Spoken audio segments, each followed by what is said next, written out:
বিদ্যালয়ের শিক্ষক মশাই এবং মাস্টার মশাই অথবা দিদিমণি হওয়ার স্বপ্ন পূরণ যে আস্তে আস্তে তলানিতে চলে যাচ্ছে, সেটা একেবারে বলতে বাধ্য হচ্ছি। কারণ আমি সবসময় পজিটিভ ধরনের মানুষ এবং পজিটিভ মনের মানুষ, এবং সবাইকে পজিটিভিটি আনার চেষ্টা করি বা বলার চেষ্টা করি, এবং প্রত্যেককে পজিটিভ থাকতে বলি।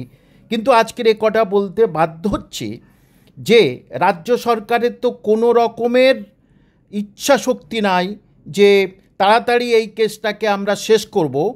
দেখুন, পুজোর 18-10 দেখা যাচ্ছে তিনটে লিস্ট ধরা হলো, তিনটে কেস নাম্বার দেখা হলো। সেই কেস নাম্বারে কিন্তু প্রত্যেকটাতে লেখা আছে 18-10, যদিও সম্ভবত তিনটে কেসে 18-10 লেখা আছে।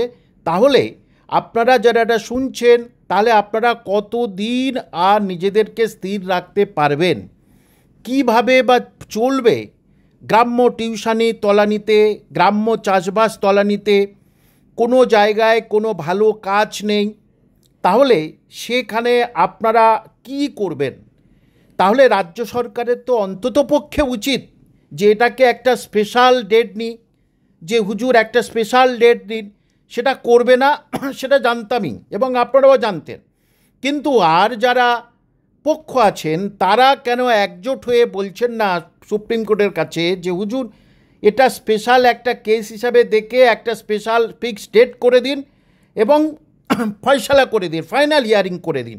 সারাদিন দরকার হলে করতে হবে। কিন্তু আমি এটা বলতে বাধ্য হচ্ছি, আপনারা যারা অ্যাডভোকেট দিয়েছেন, টাকা দিয়েছেন, তাদেরকে জোর জবরদস্তি করে বলুন।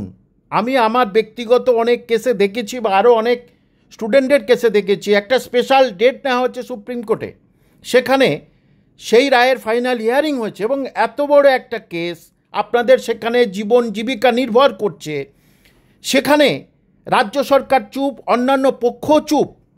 আমার কথা, সব আন্দোলন চলছে, সেখানে মানুষ কিন্তু ভুলে যাচ্ছে আস্তে আস্তে আপনাদেরকে কিন্তু বললাম সৎভাবে সঠিকভাবে এবারে কিন্তু ঝাঁপিয়ে পড়ার সময় এসেছে।